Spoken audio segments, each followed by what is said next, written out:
Anything from a ranch hand to a DJ. Coming up next on Finding Your Dream Job, how he took a big dive in his income to change careers, but it brought him back a lot of bucks and more. And how to test drive a career that's horsepower heavy. I still can't believe I'm doing this.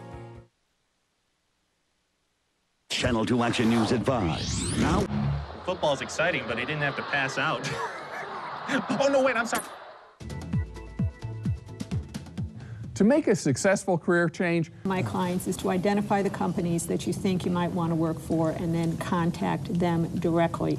Don't look at the ads. Now, how do you find those companies? You look at the size. There's lots of resources, certainly Atlanta, the Book of Lists. There's lots of online resources to research industries and companies. When it should be, I think, always an ongoing process. Even if you're happy at your current position, you should always be thinking about what's going to be your next step, looking at companies, talking with people, getting your name out a little bit, just to always have that process be ongoing. I coach people to go to a well-run company.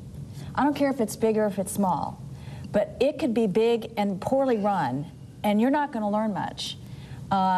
So I go to where excellence is. what percent of people, and I want an answer from each of you, just a percent, of people are in the right job? Around 70% of the people that have been interviewed, and this is through various resources, are said to be unhappy in their job. Just a number. 1 out of 3. 1 out of 3 are happy in their job? I'd say half. That's about. You think half are happy? You need to have your financial house in order.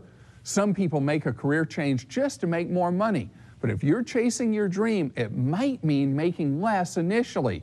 That means you need to be absolutely 100% debt-free. Scott Turner graduated with a computer science degree. He worked for a couple of companies as a computer programmer, and eventually 2 coworkers made him an offer. They said, hey, we're starting up a business. Why don't you come, we want you to come work for us. We'll give you part of the company. So I go, all right, that's great. We didn't have any money, so nobody was making any money, but we had dreams of what we wanted to do. Scott kept his regular day job and worked evenings at the startup company. After working 80 to 90 hours a week doing both job years, he took a leap of faith. But I took a 65% pay cut to go to work myself. And when I made that pay cut, I made enough money to cover my mortgage, my food bills, and just the basic necessities of life. He also saved up an emergency fund. One thing I learned from listening to Clark Howard is have a 3 to 6 month backup plan. In his new partnership, Scott moved into an area of computer programming that he found more creative, doing graphic design, video, and even marketing. Since those 3 years, I'm now making double what I made in my corporate job, which is just, it's awesome. When I left my corporate job, I didn't do it for the money. I did it because I had to make a change in my life and do something that I was passionate about and just basically branch out on my own and start living life more than I was. That richer life included meeting the girl of his dreams, Katie. They married last year.